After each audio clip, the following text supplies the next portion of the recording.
It wasn't supposed to happen like this. I've been his stepmother for years now, always seeing Jake as my husband's son, the boy I helped raise from a teenager into the man he is now. But the change started creeping up on me, something subtle at first. It was nothing I could point to in a single moment, but it was there, like a shadow at the edge of my thoughts. Jake was 27 now. I hadn't really thought about that until one afternoon when I caught myself staring at him as he worked in the garden. The sunlight hit him just right, making the muscles in his arms stand out, the lines of his jaw sharper, more defined. I'd always known he was good looking, but lately it was like he was a different person altogether. The soft, boyish face I had once known was gone, replaced by a strong, mature man who seemed so comfortable in his own skin, so confident.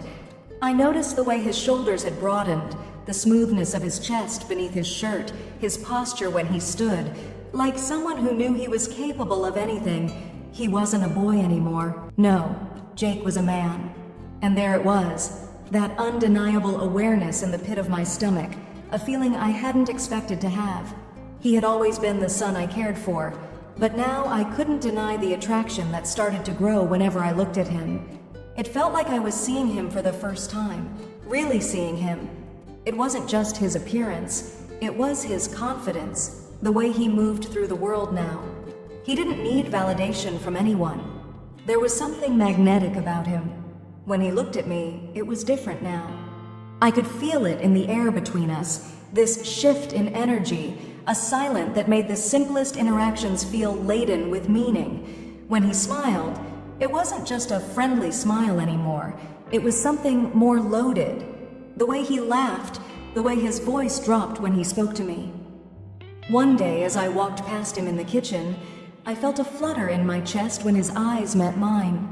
It was just a brief glance, but something in it made me pause. Something in the way he looked at me made my heart beat a little faster. He was taller now, so much taller than when we first met, and the breadth of his shoulders filled the space in a way that made me feel small, fragile in comparison.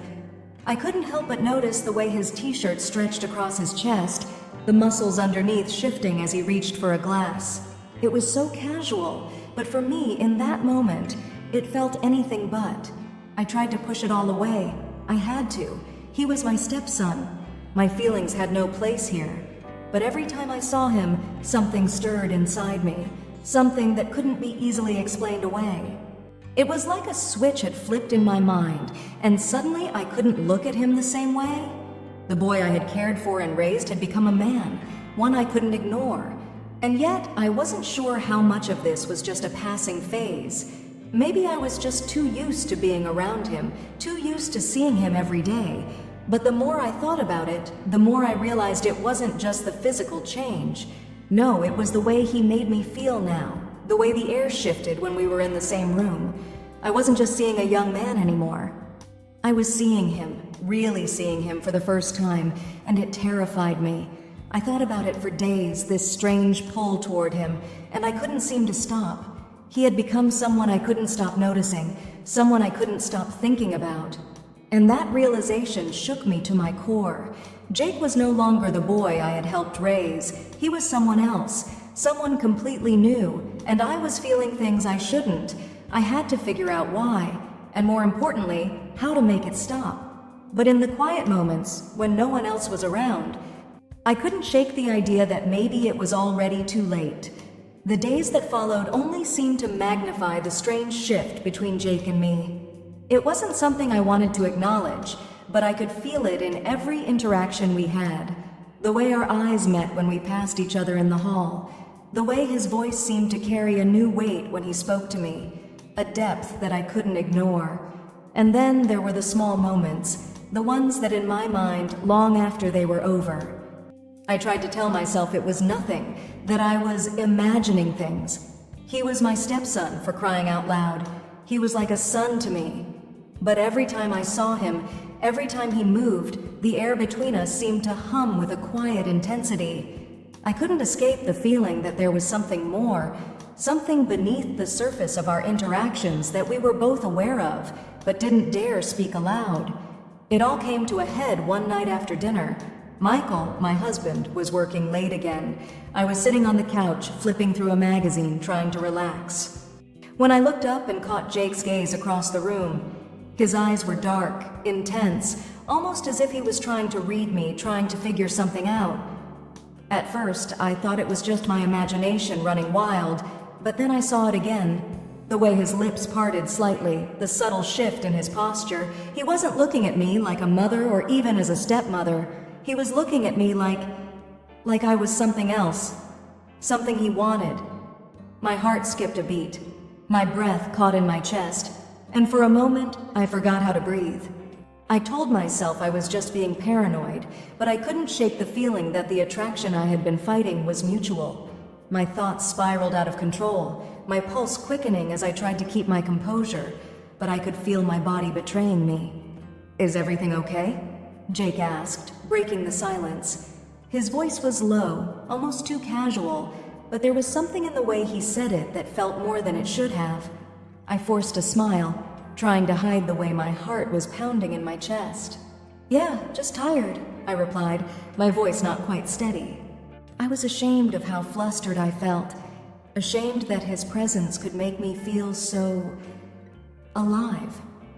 But Jake didn't seem to notice. Or maybe he did. His eyes just a little longer than usual, his gaze trailing down my body before returning to meet my eyes.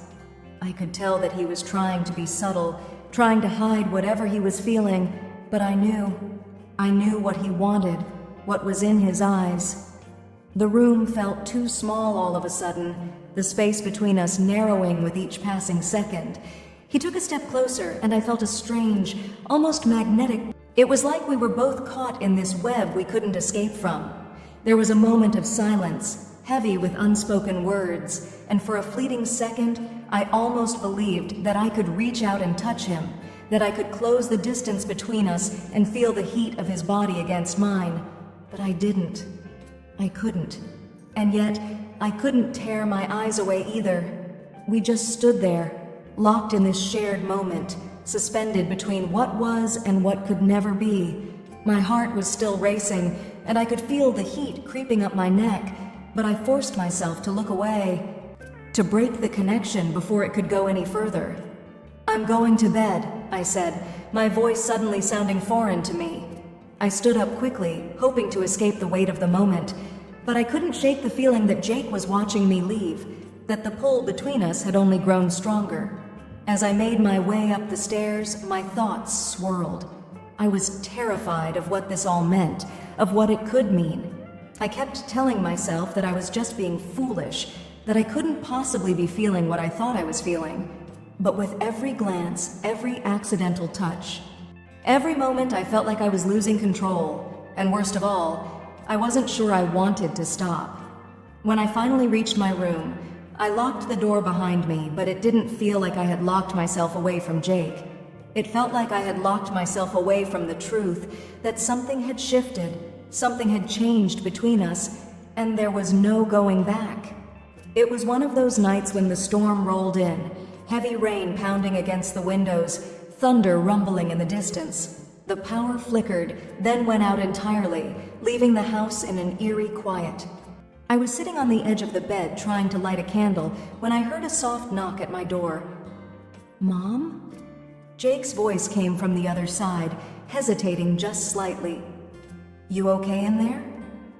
I sighed, trying to shake off the tension that had been building in my chest. "Yeah, just the storm. Nothing to worry about." A pause. Then, in a tone that seemed to carry more concern than I expected, Jake asked, "Can I come in?" I was about to tell him to wait until the storm passed, but something in his voice made me stop. It was soft, genuine, like he was reaching out to me in a way that felt... My heart gave a small flutter, and before I even fully thought it through, I found myself saying, "Sure." The door creaked open, and there he stood, his broad shoulders filling the doorway. I had never noticed how much he'd filled out in the past year, how much he'd grown, how much more powerful he looked. There was something about him tonight, something in the way he looked at me, something that made my chest tighten. I swallowed hard, trying to push down the confusion that threatened to bubble up. Everything's fine, just a little unsettling with the power out, I said, trying to play it cool, though I could feel the tension in the room already building. It was like we were both aware of something unsaid, something that hadn't been there before. Jake nodded and stepped inside, his eyes scanning the room, his gaze just a little too long on me. I shifted uncomfortably, unsure of what I was feeling, but not quite able to look away. He closed the door behind him with a soft click, the silence between us thick and heavy. "Want me to stay with you for a bit, just in case?" he offered, his voice low, like he didn't want to disturb the fragile quiet of the room. I hesitated. There was something about the way he said it, something tender, like he was trying to protect me, but also like he was seeing me in a way that he never had before. "I'm okay, Jake. Really," I replied, though my voice felt strained. But he didn't move. Instead, he stepped closer, just a step, but it felt like a chasm had opened between us. I could see the flicker of the candlelight in his eyes, his gaze fixed on mine in a way that sent a shiver down my spine. He was so close now. Too close. "I don't think you are," he murmured, and before I could react, he reached out, his hand brushing against mine. It was the smallest of touches, but it sent a jolt of heat through my body. His fingers, like he wasn't sure if he should pull away or if he could go further. I should have pulled back. I should have told him to stop, to get away. But I didn't. Instead, I found myself frozen, looking into his eyes, unable to move, unable to speak. Everything I had been trying to deny suddenly rushed forward, flooding my mind. This wasn't just a son checking on his mom. This wasn't just a family moment. There was something else. Something far more in the way he was looking at me, in the way his body was so close to mine. And then, without warning, he whispered, "I've been thinking about you a lot lately, more than I should." His words hung in the air, thick and full of meaning. My heart pounded, a mix of fear and desire racing through me. I wanted to scream, to tell him how wrong this was, but I couldn't move. I couldn't say anything. And then, before I knew what was happening, he leaned in. At first, it was so gentle, a brush of his lips against mine, tentative as if waiting for me to pull away. But I didn't. I stayed still, my breath catching in my throat as his kiss deepened. It was wrong. It was dangerous. It was everything I should have been pushing away. But I couldn't. I didn't want to. His hands moved to my shoulders, gently guiding me back onto the bed, his lips never leaving mine. We kissed like it was all we had, like nothing else in the world mattered. In that moment, the storm outside, the boundaries we had once kept, all of it faded away. When we finally broke the kiss, we both sat there, breaths heavy, looking at each other like we were seeing something new, something dangerous, something forbidden. "I shouldn't have done that," he whispered, his voice thick with emotion. But I couldn't bring myself to say anything. I couldn't tell him that I felt the same way, because the truth was, I did. And that terrified me more than anything else. The following days were a blur, uneasy silence hanging between us, like an invisible thread pulling us closer even as we tried to push it away. It was as if the kiss we shared had marked us, branded us with something neither of us could fully grasp or explain. Jake seemed to avoid me, but there was always something in his gaze when he did look at me, something soft, almost regretful, but also full of longing. It only made it harder to pretend like everything was normal, but I couldn't shake the feeling that it wasn't over, that whatever this thing was between us, it wasn't going away. It was like a storm that had already passed but left the air heavy. Every time Jake was near, I could feel it, his presence, his unspoken words. And I couldn't help but wonder if he felt the same weight, the same pull that I did. One evening, after a long, exhausting day, I decided to take a bath. I needed to clear my mind, to find some space where I could breathe without the heaviness of our unspoken truth. The bathroom was warm, filled with the soft scent of lavender soap, steam rising from the water as I sank into the tub, letting the heat envelop me. For a moment, I closed my eyes, allowing the solitude to wash over me. But the peace didn't last. I was just starting to relax when I heard a soft knock on the door, followed by Jake's voice. "Mom, everything okay in there?" I felt a jolt of panic shoot through me, my heart quickening. I wanted to say I was fine, that I didn't need him to check on me, but I couldn't ignore the pull that came with hearing his voice, the tenderness in the way he always spoke to me. Something inside me stirred, something I couldn't quite name. I cleared my throat, trying to sound calm. "Yeah, just taking a bath. Everything's fine." I expected him to leave it at that, but instead he hesitated for a moment, then spoke again. "Can I come in? Just for a second?" My breath caught in my throat. He'd never asked to come in before, not in a way that made me feel exposed. It wasn't like him to cross that boundary, but tonight it was as if the rules no longer applied. I knew I should have said no, should have told him to leave, but the words didn't come, and before I knew it, I found myself saying, "Okay, just for a second." The door creaked open softly, and I looked up, meeting his eyes. Jake was standing there, his tall frame filling the doorway. The dim light from the hallway cast shadows on his face, making him look even more intense, more grown up than I'd ever seen him. He hesitated, like he wasn't sure how to approach me. His gaze flickered down to the water, then back to me, before he finally stepped inside. I couldn't tell if he was nervous or if he was trying to keep things normal, but I could see it. The same tension, the same heat that had been between us since that night. He was close now, close enough that I could feel his presence. "Are you sure you're okay?" he asked, his voice soft but full of concern. His eyes didn't leave mine. There was something in them that made my heart beat faster. I nodded, trying to steady myself. "Yeah, just needed some time alone to think. It's been a lot lately, you know." He didn't say anything for a moment, just watched me, his face unreadable. Then, without saying a word, he reached out, his hand hovering over the edge of the tub. He didn't touch me, not yet, but the way his fingers trembled told me everything. He wanted to, but he didn't know if he should. I could feel his presence like a weight pressing down on me, suffocating and thrilling all at once. And then, as if in slow motion, he crossed the distance between us and knelt down beside the tub, his hands gently lifting me out of the water. The tenderness in his touch was almost too much to bear, too gentle. I should have stopped him. I should have told him to step back, but I couldn't. I stood up, feeling the cold air rush against my wet skin, and Jake was there, his arms around me in an instant, pulling me into him. The warmth of his body felt like a comfort, like the safety I'd once felt when he was a child, when I was the one who protected him. But now, everything had changed. His touch, the way his arms wrapped around me, it felt different. It was no longer that of a son offering comfort.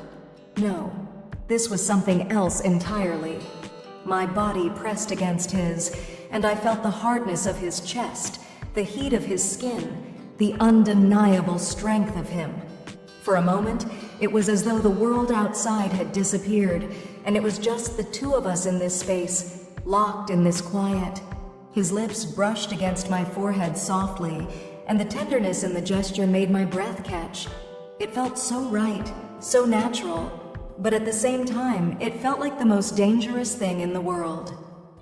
He pulled back slightly, his eyes searching mine, his hand cupping my cheek, and then, without another word, he leaned in. The kiss was soft at first, hesitant, but there was no turning back once our lips touched. It was a slow, the kind that spoke of everything we couldn't say out loud. In that moment, all the rules, all the boundaries, all the logic and reason seemed to vanish. There was only the heat between us, the pull that neither of us could deny. And for a brief, fleeting moment, I forgot what I knew was right and wrong. I forgot everything but the feel of his lips on mine, the warmth of his embrace. When we pulled apart, neither of us spoke. We didn't need to. We both knew what had just happened, and we both knew that nothing would ever be the same again. The days that followed felt like a blur, every moment heavier than the last. I tried to act like nothing had changed, but it was impossible. The weight of what had happened between Jake and me hung in the air, thick and suffocating. Every time he looked at me, every time our hands brushed, I could feel the tension, the pull that neither of us could ignore. He was quieter now, but his silence spoke volumes. He left me little notes, small gestures that were somehow louder than any words. "Thinking of you," one note said, and my heart raced every time I saw it. I couldn't help but feel that he was waiting for me to make a move, to say something. But I couldn't. I hated the way my body reacted when he was near. It was like a fire burning deep inside me, something I couldn't control no matter how hard I tried. But I reminded myself over and over that it couldn't happen again. What we'd shared was wrong. The consequences would be too great. Despite my best efforts to pull away, to pretend like it didn't matter, I knew it wasn't that simple. Jake was always there, his presence, and I found myself wanting him more than ever. But every time I looked at him, I saw the line we couldn't cross. I saw the damage that would come if we kept going, and I had to stop myself, for both our sakes. One evening, the tension between us reached its breaking point. Jake sat beside me on the couch, his warmth radiating against me, and for a moment, it felt like everything we'd shared was about to happen again. His hand brushed against mine, and I could feel that familiar ache building inside me, but I couldn't let it. I couldn't keep going down this path. I pulled back, my heart racing in my chest. "Jake, we can't be together. It's wrong," I whispered, my voice shaking. He didn't argue, didn't try to convince me. His eyes were filled with understanding, mixed with something else. Disappointment, longing. We both knew the truth. We couldn't be together. It would ruin everything. But even as I said the word, I could feel the connection between us, still strong, still real. Jake nodded slowly, a quiet understanding passing between us. In that moment, I knew we would never forget what had happened, but we would also never let it go further. It was a love unspoken, locked away in our hearts forever.